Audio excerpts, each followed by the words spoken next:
What's up, everybody? This is gonna be like probably like a new segment I might do. Well, not really like new, but I might get back to doing my countdowns.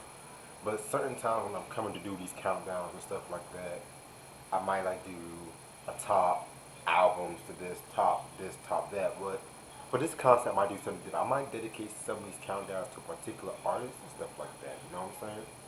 And what better artist to start it off with than Busta Rhymes? Now, Busta Rhymes, in my opinion, one of the most energetic, one of the most dopest MCs in the face of the planet, in my opinion, and stuff like that. I mean, he was in like leading the new school, then he had his fucking solo career. But let's be real, when he broke out of the new school was in '93. The coming happened in 1996. Now, usually, like with most artists who leave a group or break out of a group, their album would come within the next year. But at the same time, I just felt like, with Busta and stuff like that, he took his time because like a lot of people was doubting him when it came to like dropping material and stuff like that because his style was so unorthodox at the time. So what I decided to do, the top five pre the coming Busta Rhymes appearances, and what I mean by that is, in order for the song to be eligible for this list, it had to happen after the break of Leader to New School and before the release of The Coming. So without further ado, let's get started with my number five pick.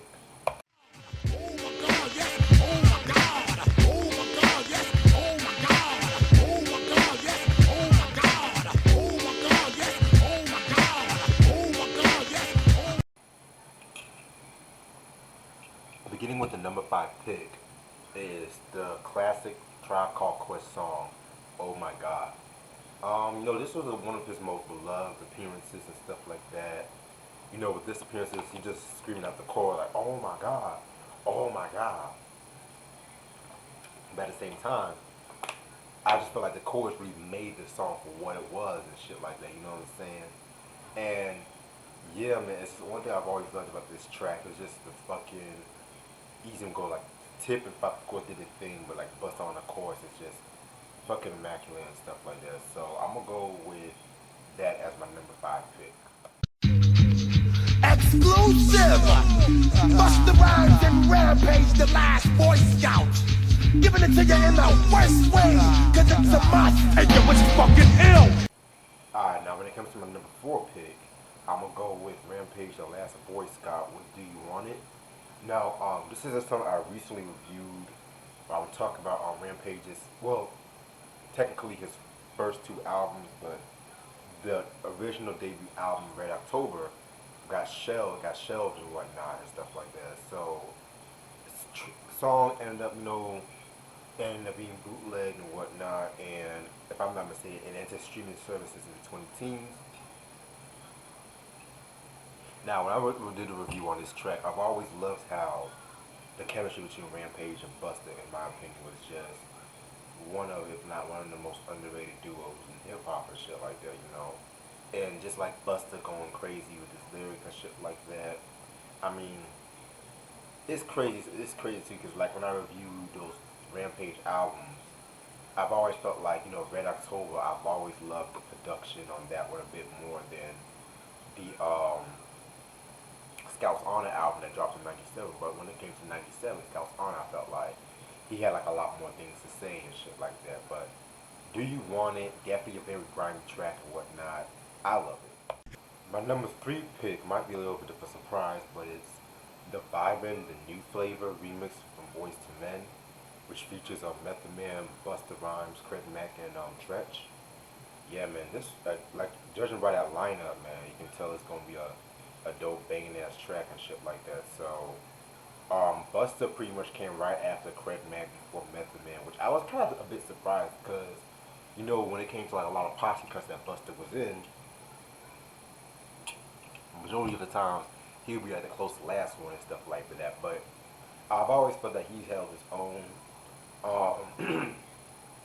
The story behind the remix collection of Boys to Men, from what I've read, they didn't want the collection to come out because they felt like it didn't represent the group at its best. Because in the early to mid '90s, Boys to Men was like on their game and shit like that. Like Hootie High Harmony, the two album with huge sellers in R&B at that time.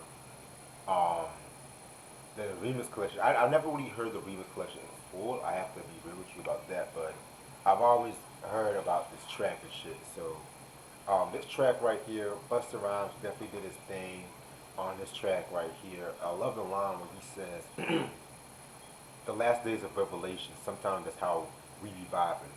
Yes, I'm gonna keep you smiling. Hit you, then I take you on a ride just like Coney Island. 1, 2, 3 is simply you and me. When you listen, IMC. Blow your mind and make you really want to party." Like, that's that classic Busta right there. You can't even go wrong with that. So, yeah, that was definitely a very dope track right there. That's number 3, Voice to Men, the Vibe and New Flavor remix. Also, P.S. I always feel like him and Tresh was neck to neck on the best verse too. Just to let y'all know. Then we're gonna get into probably the most notorious track, no pun intended, on this list, which is the Flavor in Your Ear remix from Craig Mack. Yeah, this remix, man, I don't even need to say anything about this because it's like one of the most iconic remixes in hip hop history. The remix that really broke through Biggie and stuff like that. They had Biggie, of course, Rampage, LL Cool J, and of course Busta Bust. I might cause some controversy. I know Biggie's verse definitely, Biggie definitely had the most iconic verse and stuff like that. But when it comes to me, I've always had a soft spot for Busta's verse. Like, I've always rewinded that more than Big's verse and shit like that. Which in my, like I said before, like Biggie killed it. But with Busta, man, I just like that one line. He had a lot of dope lines and shit like that. Throw niggas in ditches, slap the ass of fat bitches. Wait 1 sec. As I get down, I'm rolling with the heavyweight. Connect to the stomping ground now. Don't you get suspicious. I grant your wishes every time. Bring your vicious when I bust a rhyme.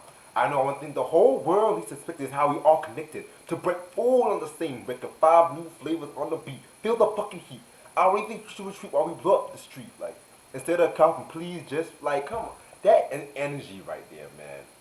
And like when I saw that video and he had that fucking hat, man, I just always got hyped from his fucking verse and shit. So that's my number 2, Flavor in the Ear remix. Give me no type of argument. All these devils are mad because we be the most dominant. Hey, hit you with fatness, represent my blackness. Run up on devils like a savage in pursuit of happiness. You better believe every time we come hard. The undisputed truth is that the black man is.